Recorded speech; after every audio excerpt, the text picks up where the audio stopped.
Thanks so much for joining us here for the First Look seminar. We're here each and every week previewing some of Saturday's racing at Santa Anita. For this week, it'll be a look at the late pick 5 sequence for Saturday, April the 25th. I'm Gino Bacola alongside Frank Scatoni, Sure Shot, and we have a smaller crew today. Frank, our guys, Chappie and Skippy, they're too cool for us. They're going to go watch Dodgers Cubs tonight, so they're going to get to go watch a cool baseball game. But you and I can still hold down the fort. We've got some great racing coming up at Santa Anita. How's everything going on your end? Yeah, I think it was the great rapper slash philosopher Rob Bass who said, it takes two to make a thing go right. So as long as there's the two of us, we're going to be just fine. Everything's great. I'm looking forward to another great weekend at Santa Anita Park. The quality of racing it's been phenomenal. We were joking right before we got on air. I took a tough beat in the last race today, but you know what? Here I am. Turn the page. Horse player mentality. We're right back in the saddle. Let's go. Lots of money to be made tomorrow.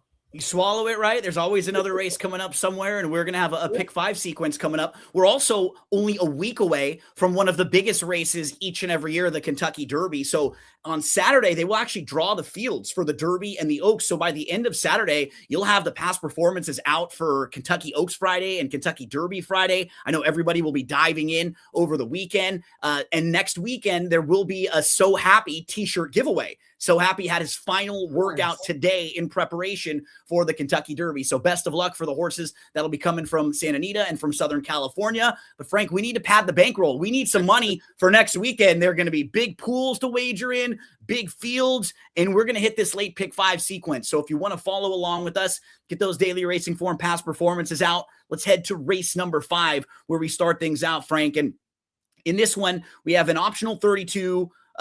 This is for 3-year-olds and up that have started for a claiming price of 25 or less over the last couple of years. 6.5 furlongs on the dirt.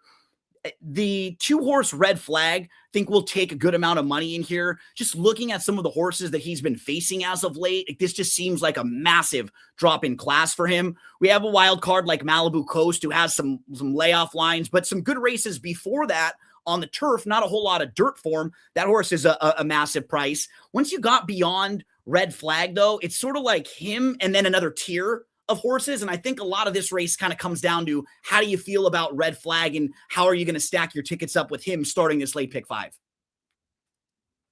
Yeah, I mean, look, Red Flag clearly is on the tail end of the career, right? He's an 8-year-old. He's had an awesome career. He's run against some really good horses. He's run some monster races. Came back this year and ran 2 really, really good races in a row against much better horses. I mean, look at that 2-back race, Cornucopian. I mean, Cornucopian would be we'd have to owe the track money if Cornucopian was in this race and won. So obviously the horse to beat, but look, kind of a dull effort last time for a horse who had posted 2 strong buyer speed figures in those previous races. Now down for 32. You know, Mullins is no dummy. He's going to put the horse where he thinks the horse can win, but that might be a red flag for Red Flag. Yep. But that being said, I mean, how could you not use this horse? Because if he runs even 80% of his, previous 2 races, he's the winner. And then I agree with you. After that, the drop-off is pretty precipitous. But I think of the top of the next tier for me would be number 4, Mega Moon. Sure. Hit the board a few times at this level. Sprinting on turf, routing on dirt. Very, very versatile horse. Likes to be forwardly placed no matter if it's sprinting or routing. So he should be in front of Red Flag turning for home, right? The problem is he's been off since May. It's a very, very long layoff, but he's in good hands. That April 9th bullet work from the gate signals very, very good intent. So I will single Red Flag on some of my tickets, but I will also come back and use Mega Moon as well. And then after that, it gets tricky. To your point, the 1 has good turf form. And then if you look at the bottom horse, the D'Amato horse, former stakes winner at a younger age. So it's maybe it's tougher than I think it is, but I'm pretty logical here. Shout out to everyone watching us on all the different social feeds. We're on the Santa Anita live feeds, and we also are over on the America's Best Racing feeds over at ABR. So hello to Dan and Alexa and some of the friends over there at ABR. And when you're talking about Red Flag too, it's just, this is the type of horse that we want to try to line up to beat if you can. Yes. The second part of that statement is the most important part, if you can, because sometimes the races just don't have the other options or that many great options. There's one horse I'll mention after Red Flag, but like looking at his last 3 races since they claimed him for 50, he won. Then he finished second behind Cornucopian, who you mentioned. Cornucopian came back in his next start and won the grade 2 and won the grade 3 San Carlos. And he's going to go and run in the grade 1 Churchill Downs on Churchill Downs weekend coming up next weekend. And then in the next race, Simple Song in Comedy Town, I think Simple Song earned a 91 buyer. Comedy Town is grade 2 placed and a multiple stakes winner. Those races are just much better. And it does feel like 6.5 is probably his trip too. Like, this gives him a little bit more distance to rally. So yeah, I think, the favorite's one that I'm not going to line up to try to beat in here, but I will give you one other horse along with him, Frank. The wild card to me, because I kind of get the sense that I know most of these horses. Mega Moon would have been one of the others I look to. I'm going to the 6, Hey Brother.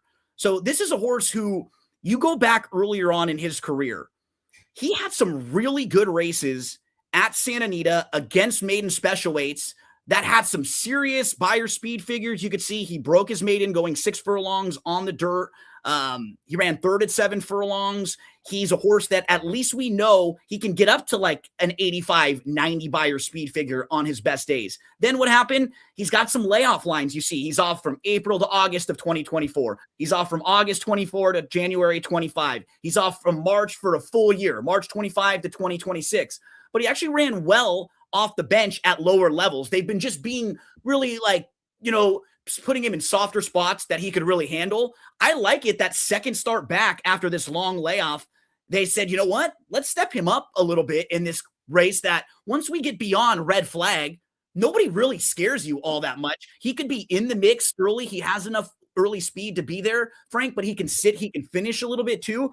When I'm going through the rest of this field kind of process of elimination, I mean, for example, Whiskey, Gin, and Brandy, who's like the second choice on the morning line, I think, Red Flag trounced this horse a couple times.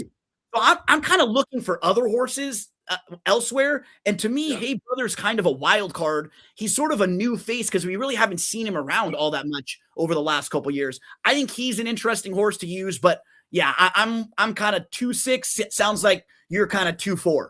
Yeah. I think you'll know right away how Hey Brother is going to fare in this race about 100 yards out of the gate, because if he is alone on the lead, which I think they're going to just have to send this horse, and Whiskey and Brandy's not pressuring the horse, I think you'll have a very good shot, because even though that was a $10,000 claimer last time, that was a really, really good race, a very sharp race, and he was protected, right? So yep. Lee had a plan when he started that horse there.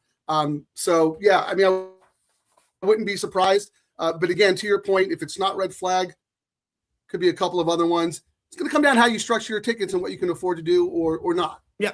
And like we've pointed out a few times too, what's nice now with some of these options that we have with the late races, you can do things differently. How you want to start the pick 5, then play the pick 4, then play the late pick 3, right? You can, people talk about it like hedging, but maybe just use different horses and different combinations in different ways, right? I'm not as much of a hedger because I like to kind of really capitalize on my strong opinion, but I absolutely play some different tickets. And if the right combos hit, right, I'll nail them all, right? And I think that's how a lot of us play. Yeah, and that's something that I learned doing Double Trouble Live, because we focus on the low takeout wagers, the $3 all turf, the $3 late pick 3, and the $5 late double. And we view them as pieces of the same wager. Yep. From our bankroll perspective. So you could use 4 horses in the first leg of one of the combos, but then single that race in like your late pick 3. So you have coverage in one bet, tighter in the other, and then spread. It's taught me so much about ticket construction. And look, there's many ways to skin a cat in this game.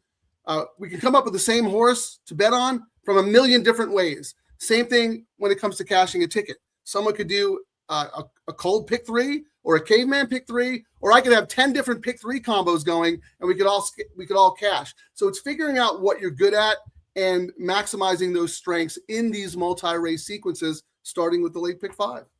I'm not sure if we're hosting a handicapping show or maybe we're in an Italian restaurant tonight. Texas Terry says hello. We got Bacola and Scatoni. Sounds like people are going out for some pasta tonight for dinner. Hopefully, if you're hanging out with us at home and watching, and a big hello to Dean. Thanks Terry's so my better half. She's the brains and the beauty behind this operation. I thought the significant other. Absolutely, no problem. So nice to hear from Terry and nice to hear from Dean out there. Always want to send a comment if you have a selection you want to share with us. Yeah. Well, I'm hosting the show here. I can monitor and pull up some of the comments here. Sometimes I think that's a little too much for Chappie, but I can actually I can swing that still too. What's nice is I'm even taking shots at him when he's not here to defend himself. That's even better, right, Frank? Because he can't chime in right now and defend himself. I wouldn't expect anything less, man. You don't show up on the show. It's open season. Okay, let's turn the page. We're going to go to race number 6. This one kicks off that late pick 4 sequence. We're going to be going down the hillside turf course, first level allowance race. And in this one, we have a favorite on the morning line who hasn't raced in 11 months or in 13 months now, over a year. This is Lonesome Stew, who last raced March 30th, 2025, and is 8-5 on the morning line. And he's really important because most of his races, he's showing speed. His last start, he did not show speed. He was slow out of the gate, and he came from out of it. So we know he can adapt a little differently. But in this situation, being a fresh horse too, he's probably going to go. There's not that much early speed in here. It looks like it's kind of him and Rearm John down on the inside, maybe one other horse here. Frank, how do you see this race setting up? Who are some of the horses on your radar in the 6th? Yeah, obviously, Lonesome Stew is the key to this race. That is a long layoff. I am not crazy about that, but if there's one trainer that I get along with and I'm simpatico with who can win off a long layoff like this with a sprinter, it's Mark Glatt. I mean, I think he does a phenomenal job. You mentioned So Happy at the top of the hour. I'm so happy for the Glatt family to be on the national stage after being such a strong presence here in California, and rooting for them to bring home the roses for Southern California. But I have to take a stand against this horse. I will use the horse as a B, but I think if we beat this horse, it opens up a lot of things for us in the rest of the sequence, right? So I agree with exactly what you said about the pace. Rearm John is fast. It's going to go. Lonesome Stew's probably going to be fresh and keen off the layoff. Prezu is phenomenal judge of pace. He'll be right there with Rearm John. And then maybe that long layoff starts to get that extra half furlong down the hill. Yep. You get tired, man. You got to be really fit to come off a long layoff and win down the hill. So I've talked about this angle on the show before. I like to handicap from the outside in when it comes to these downhill races.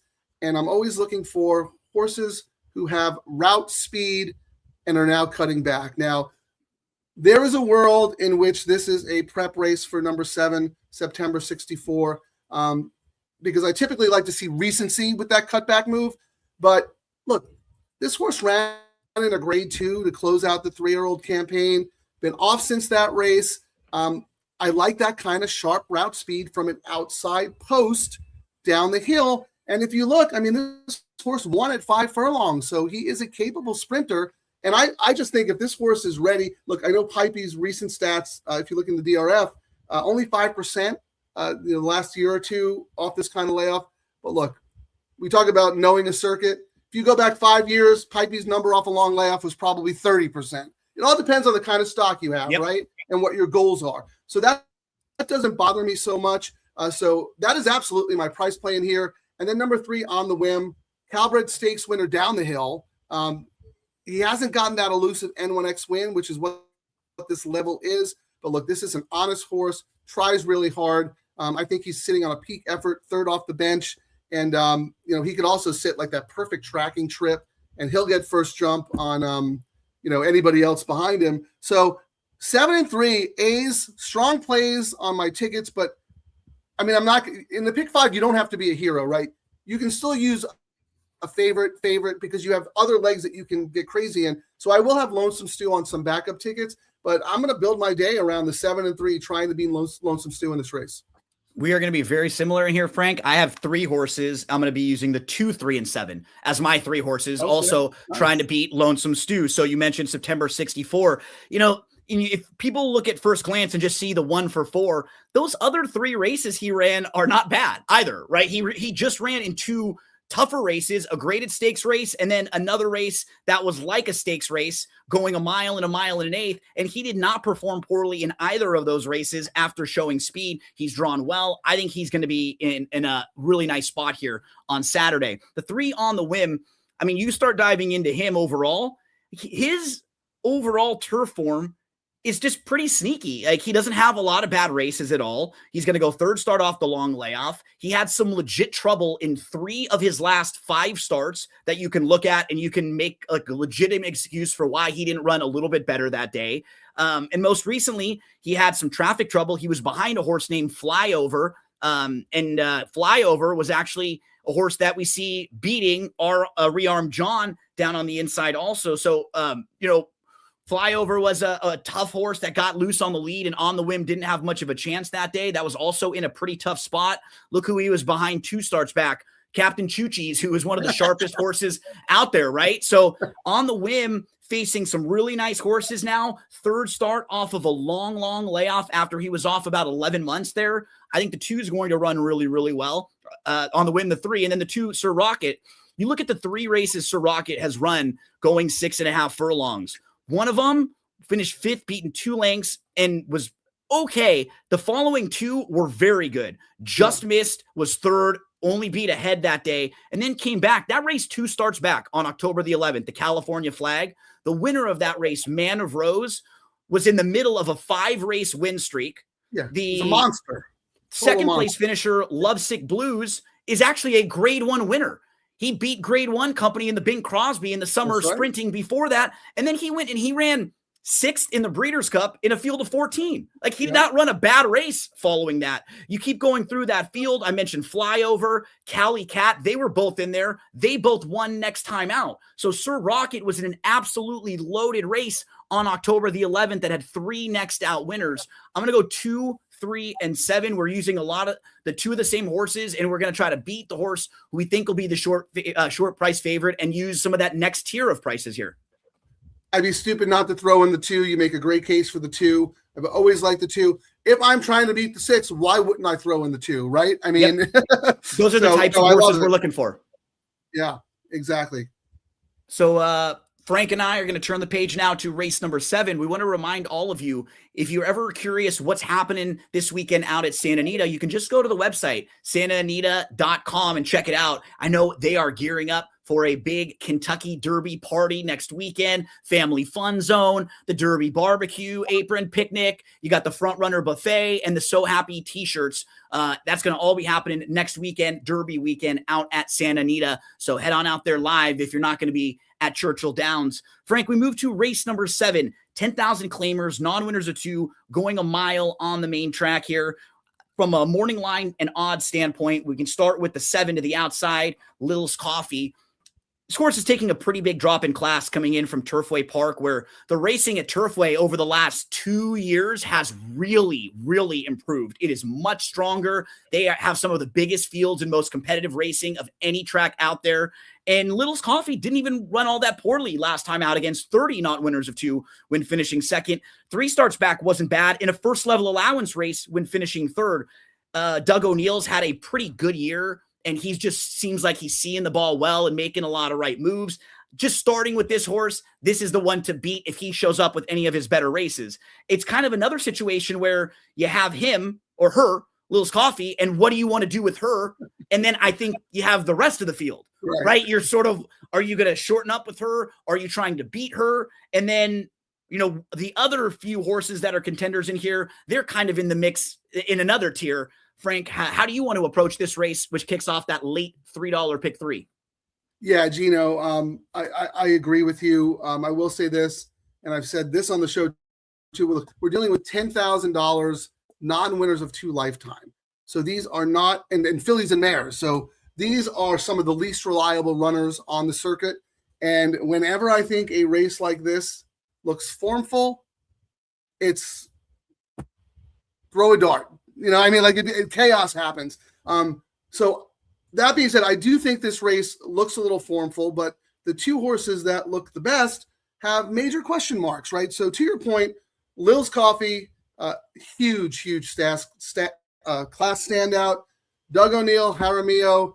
I mean, this horse is in it to win it today because the ownership group is Run Fast Racing. Okay, so that's headed up by a talent agent named Adam Kluger.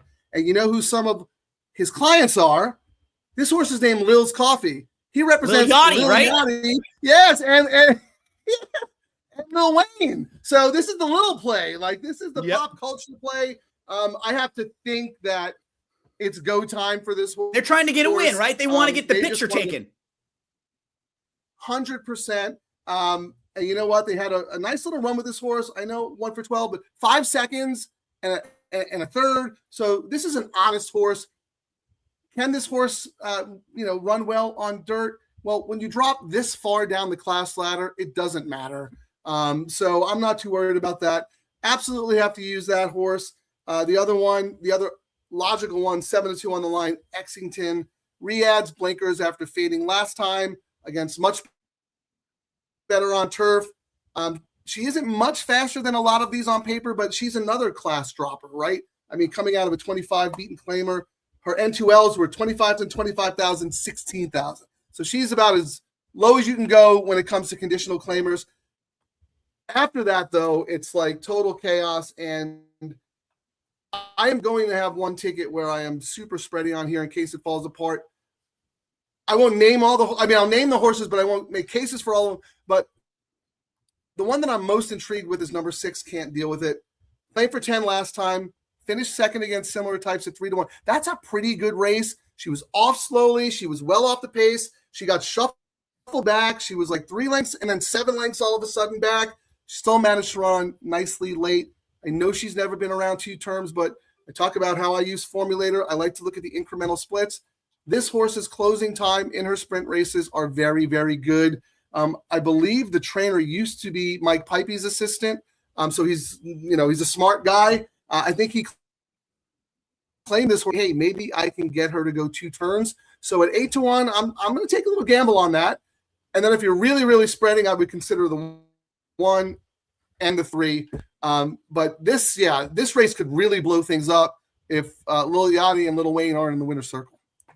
What's nice about Can't Deal With It is she's lightly raced. She hasn't been beaten a whole bunch like some of the other horses in here. So you just feel like there's still some upside with her.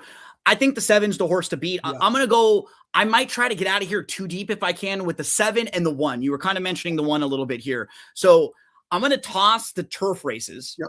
And I'm going to look at just the dirt races for a Fleet Ride who debuted, won the career debut on the dirt, then was turf, then came back on the dirt, races on the dirt against a little bit better, took a while to kind of find the right level. And then the last 2 races on the dirt are actually pretty solid. 2 starts back, finished 3rd. Most recently, first time dropping down to the $10,000 non-2 level. This exact level was beaten only ahead, had a good start, went on with it, slow fractions early, and was put into the race. And what I like was that's on the drop in class. That happens a lot of times, right? You have this horse that's dropping in class that you think is live. And even if they're not a speed horse, you just put them into the race because you feel like, get them in there. Let's see what they've got. And that's what happened last time with the Fleet Ride. I don't think she's going to be on the lead this time. I think she can sit mid-pack now because if you look towards the outside, Exington's going to go. And maybe a couple of these horses that have been sprinting most recently, like Can't Deal With It, even the 2 on-time girls stretching out. I could see a Fleet Ride sitting 3rd or 4th.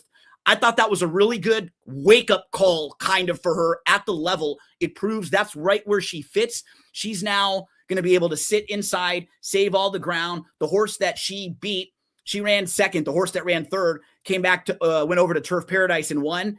And what happened in that race, she and the 3rd place finisher, they were going head and head all the way around the track. She won the battle, but she lost the war, and she ended up getting nailed late. So she ran really well to finish 2nd in that race after doing all the dirty work. So, Frank, I think I'm going to try to get out of here with 1-7 if possible. But yeah, like we said, these are the types of races that the lower the level is, the harder it is necessarily to trust those horses to give their best effort each and every time. 100%. They go in and out of form, and they don't like to win. Like, to your point, some of these, like 1 for 17, 1 for 21. The other thing, just to piggyback on what you said about the one who's a B contender for me. I mean, Ryan Hansen started off last weekend on fire. So how do you not play a trainer like that who's sending out live horses? Like we said, circuit knowledge is very, very important. And we're able to spot trends right before they're happening. So Andy Mathis won 3 races today. He was unbettable for 3 months during the Classic meet. We talked about that. Barns go through cycles. Maybe he was saving his ammunition for this meet. He won 3 races today. So if you can spot these things before the general public does, you will have an edge. And just watching from last week, Ryan Hansen's horses are live. So if you can spread in that race, I'm going to spread. I know you're only going to go too deep, but I'm definitely going to spread because I feel like that could also, like, beating Lonesome Stool and beating Lil's, I forget the name. That could pay boxcars if you beat those 2 horses. So we will turn the page to race number 8, which kicks off the late double. Frank, give us a plug, because I know you were just mentioning your show. You guys cover that and cover some of the late exotic races. When do you go live, and when can we follow along with you? Well, we won't be live tomorrow, but we will be back on Sunday to cover all of the Santa Anita low takeout wagers. For those who aren't familiar, Santa Anita was the pioneer to initiate retail-friendly wagers, 15% takeout and higher minimum. And I know a lot of people out there are like, well, I like my 50-cent pick threes or my dollar pick threes. I don't want to play a $3 pick three. Yes, you do. Because when you see the payouts, you do. Better handicapper. Yes, better handicapper, better ticket constructor. And then because of the higher minimum and the lower takeout, these bets pay significantly more than the equivalent win parlay. So while it might be a little bit of a learning curve for you, and I encourage you to watch our show because it was a learning curve for us, but we feel like we have a really good advantage in these wagers. So DoubleTroubleLive.com, you could sign up, subscribe on our YouTube channel, set your alerts. You'll be alerted to all the shows. I'm also on X at Scatoni Sure Shot. Please give me a follow. If you're not, whether you follow me or not, I encourage you to look at these sequences just because I am telling you, horse players have an advantage in these pools. And if we're starting with the late pick 5 and we're working our way down and you're alive when you get to the late pick 3 or the late double, you have so many options. And when you have these low takeout wagers, you could walk out with a heck of a day. Let's go to race number 8. We've got Calbred's first level allowance company, optional 20 claimers, going a mile on the dirt course here. I thought this race was tricky because the pace, it could be a little bit murky. I know Cowboy Mike wants to go from the outside. Could see a horse like Majestic Palisade sitting close. Crypto Ride wants to be pretty close. Stolen Treasure, it looks initially like he wants to kind of sit back, but he doesn't really. He kind of wants to run his better races close to the front end. You have Uncle Chili, who's stretching out from a sprint race too. He could be a little more forward in this race. A couple horses that I think are going to come closing and be able to sit good trips in here, Frank. I'll start with the connections, right? Doug O'Neill and Jaramillo with Michi's Express. I feel like this horse can just sit a good trip because he's not a stone cold closer, but he's got a little bit of that natural kind of positional speed so he can sit more mid-pack. So if there is that combination of 3 or 4 of these horses that go, he could be the one sitting in a nice spot. I trust Jaramillo. I mean, those last 2 races aren't bad at all. Finishing second last time out, finishing third, 2 starts back. He's now going to go third start off the layoff, third start of the form cycle. I just have a feeling he's going to be in a good spot and he can pass horses. So he's in the mix for me. The other one is the 9, Majestic Palisades, who has shown that he can show speed, but he can also sit and finish. And I like that in a race like this where he can be close up, maybe stay out of some of the traffic. Maybe from the outside, he lets Cowboy Mike go and he can kind of try to follow him and sit second or third and sit close. So those are the two that I like the most in here. Both the 5 and the 9, I'm going to have probably through the most of my tickets. I do want to make sure that on one spot somewhere, I have something with the 1, the Gypsy Cowboy, because I do think there is like a strange version of this race. If we're simulating it 100 times, maybe 2 of the times they go so crazy early that a horse like this, whose form is a little muddied up, because look at the first 2 times he jumped up, or the first couple races when he jumped up to this level, he actually ran pretty well a few of them. He ran 2nd and 3rd at this level. And then he started getting caught in some races where they weren't going as quick early, or just facing other horses that were pretty good for the level.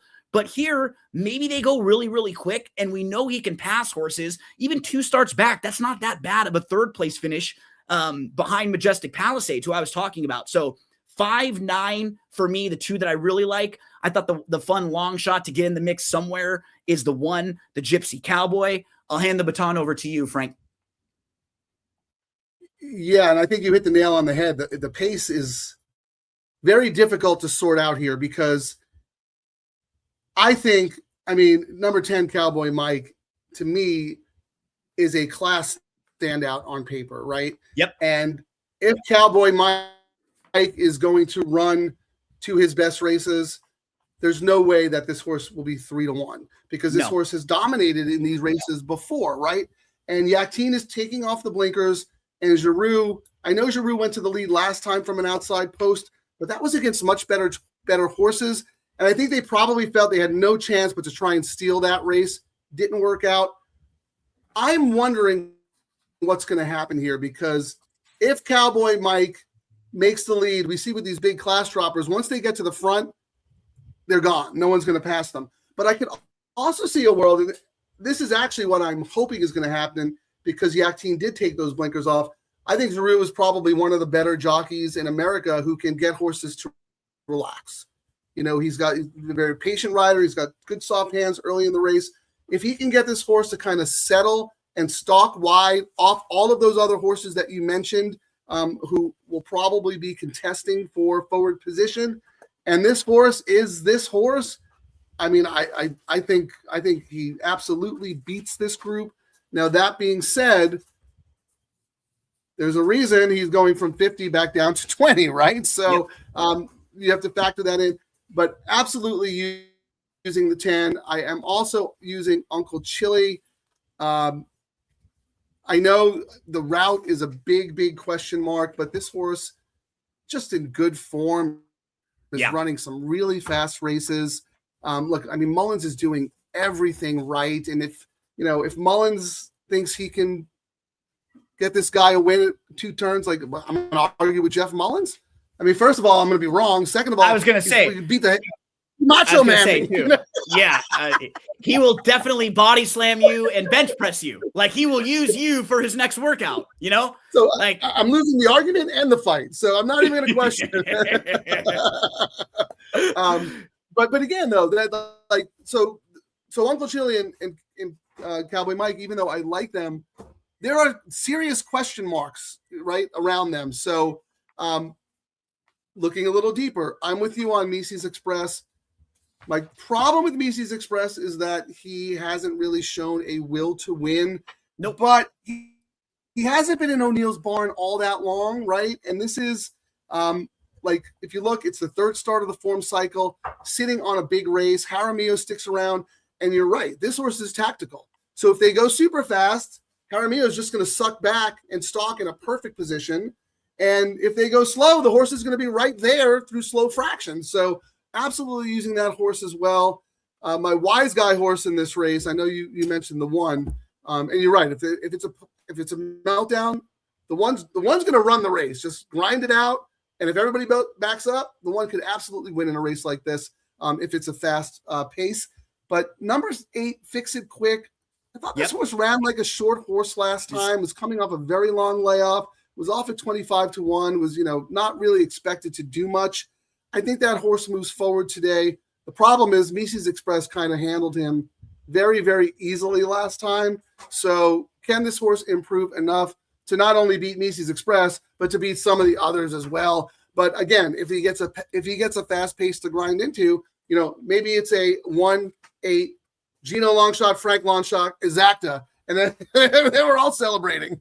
This is the exact type of horse that the one is, right? It's Yes. a horse that is going to pass some horses, but he's more lightly raced, and he had a long layoff between August and March, so maybe he was just a little bit shorter late in that race and could take a nice step forward here, second start as a 4-year-old. I don't mind him either if you're looking for that horse from off the pace. That is race number 8, kicks off the late daily double. We'll finish things up in race number 9 with the grade 3 Royal Heroine. This one is a mile on the turf course, Frank, and we can start the conversation to the outside with the really cool Grand Slam Smile. She is a 5-year-old Calbred who shows up and runs well each and every time. She's an 11-time winner with 6 seconds and then 2 more thirds. And she's faced open company 2 starts back. She was in the grade 2 Buena Vista, and she did not run poorly that day. She finished 3rd behind Thought Process and Vibes. So she then cut back, and she then was in a softer spot. After the grade 2, she went back and faced Calbreds down the hill. Now she'll stretch back out here going a mile. I think you start with her. You have a horse like Tirupati, who could take a nice step forward, second start back after a long layoff. You have Mayday Ready, who is coming off a bit of a layoff, but now in the Mandela barn. You have Take a Breath, who has some good races in the U.S., but maybe wants to go a little bit longer than this. She's been going a little bit longer as of late. Frank, who do you want to be alive to here in this 9th and final? I have a couple of horses that I will mention. I mean, you mentioned 2 of them, and I'll go a little more in depth, but I also do want to give a shout out to Grand Slam Smile. I mean, you read off her record. She's never finished off the board in 19 starts in her entire career. I mean, if we can't appreciate that, then we're in the wrong game, man. She's also earned $912,000 as a Calbred. She's almost a millionaire, and she's just a joy to watch run. Now, while she has run well against open foes, she hasn't really won, right? And again, I'm not going to hold that Thought Process race against her, because when Thought Process is Thought Process, she's a beast, an absolute beast. And Vibes is as much of a hard-knocking stakes horse you'll see. That horse shows up every time. So no knocks on that 3rd place finish there. I think a lot of her chances to win are going to depend on what Tirupati does. My headline for this race, I kind of, especially when I'm hosting a show, I'll try to have a story for the race, or how do I set this up, right? For me, it was, can Tirupati and 1,000 Miles put enough pressure on Grand Slam Smile to set the race up for the other horses? To me, that's kind of the key to the race, those 2. And I think if you're looking from a value perspective, you kind of have to bet it that way, right? Because Agreed. Grand Slam Smile is not going to be any value. And if she wins, she wins. Awesome. I'm not going to be mad. I mean, I have her as a B-level contender, but look, she's obviously a very, very strong candidate in this race. But again, like I said, Tirupati is going to have to keep Grand Slam Smile honest. Same thing to you, like you said, with 1,000 Miles. So there are enough things in here to make me think that maybe Grand Slam Smile gets softened up just a little bit, and that sets things up for number 8, Take a Breath. I agree with exactly what you said. She needed every bit of 10 furlongs to get that win. And you'll appreciate this. She was my Almendaris before Almendaris. Oh, okay. I had been her forever, but I actually won with her last time. Whereas Almendaris, that's the one.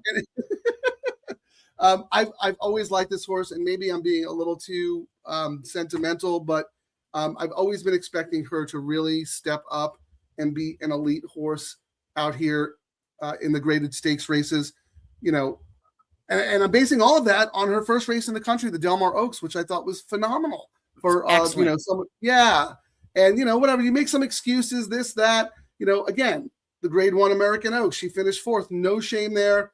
But that was a 10 furlong. So you're right. I think she probably is at her best going longer, but if she gets the right kind of pace setup, she will be flying late. She is super fit. And if you look at her overall record going a mile, she won 2 races before coming to the US. Absolutely. So, she can do it like with the right Yeah. type of circumstance. Absolutely. And if you're playing the race thinking Grand Slam Smile gets beat because there's other speed, right. well, she's one of the horses that you're looking at that's going to come closing, right? It all determines how you think the race is going to unfold. And if that's the case, she's obviously one of the horses that will be closing, right? That is the perfect way to say it. If you are trying to beat Grand Slam Smile, you are only beating her because you think she might go too fast, too early. So if she does, that means it's going to set up for some, because there's no other way Grand Slam Smile is going to lose if it's 49 and change, right? I mean, like, so you're betting that it's going to be a fast pace. So you have to play the race accordingly. And then you mentioned number 5, Mayday Ready, moves into the Mandela Barn. Decent stint back east. Won a grade 2, the Lake Placid in wire fashion, but she doesn't need the lead. Freysu can put her anywhere depending on the pace that we just talked about. Look, I'm not the only one. I'm not giving any groundbreaking knowledge here, but anytime we see an East Coast turf horse come to the West Coast, no matter what the form looks like, you really have to consider, and this is not a knock against our turf horses out here because we have some really, really nice ones. It's just that the level of competition on a day-to-day basis in turf races back east is stronger than ours. So the depth, no doubt about it, right? The thing that we still can have in Southern California racing is we can have the highest of the highs, right? You'll see that come Breeders' Cup time where you'll still have horses winning at the highest levels, but it's in the overall depth like this where you're talking about, like, think about sometimes at Gulfstream or at Keeneland, those allowance races that you see that are the level below a graded stakes race, and they're 10, 11 deep. We don't get a lot of races like that out here that are the stepping stone races for these graded stakes. So yeah, it's just a little bit different. And I agree with you because I look at this race and I think just knowing Mayday Ready, she was really good as a 2-year-old. She was second in the Breeders' Cup Juvenile Fillies Turf behind Lake Victoria and ran a bang-up race. And following that, they went to Japan with her. And then sometimes it'll just take a little while after a trip like that. And it looks like that's what happened last year. Keep in mind, she was off till June. When she shows up in June, it's in the race where they're pouring over at Saratoga and they take it off the turf. And she's in that 3-horse field behind Nitrogen. Then that's just her first start off the bench. Then she's in the Belmont Oaks. She does not run poorly behind Theon and Nitrogen there when finishing 4th. She comes back. And I think because she had trouble and they wanted to just get her to win, they just put her on the lead in a race where there wasn't that much early speed, and she goes. She's not going to be on the lead in here. She's going to be sitting mid-pack. The main question is, will she be ready? I watched that April 8th work, and it was good. And it looked like that was like, I want to get some work into her. They were asking her. It was a good work. They were really riding her beyond that 6 furlong mark. So I think she's going to be ready to fire a big one. I think like if everybody showed up and ran their A game, A race, I think hers might be one of the highest just compared to who she's faced and some of the races that she comes out of. So she's in the mix for me. And I did want to mention, Frank, because I was curious about Watchtower, who we've talked about. And you see Watchtower has a couple of these good races and then a few times has basically been eased and the saddle got slipped, hasn't been able to finish the race. So Watchtower has had 6 workouts since being eased in the Buena Vista, and the connections we're talking. Richard Baltus was speaking to Daily Racing Form, said, "I've done several requirements by the state's vet. She's passed everything. She's been working good. I don't see any issues with her, and that Orantes has worked her enough. He feels very comfortable with him on the horse. So it's just interesting because when she's been in a couple times, she's the type of horse who you think can come closing, but I don't want to take too short of a price on a horse that's obviously had some issues finishing races, but at least it seems like for the moment, everything's okay with her coming into this race. Is she the type of horse who you could build a case for in here? Yeah, I've always liked her. I was fully expecting her to train on, after her juvenile campaign when her sophomore campaign when she won the Autumn Miss. I thought that was an awesome race.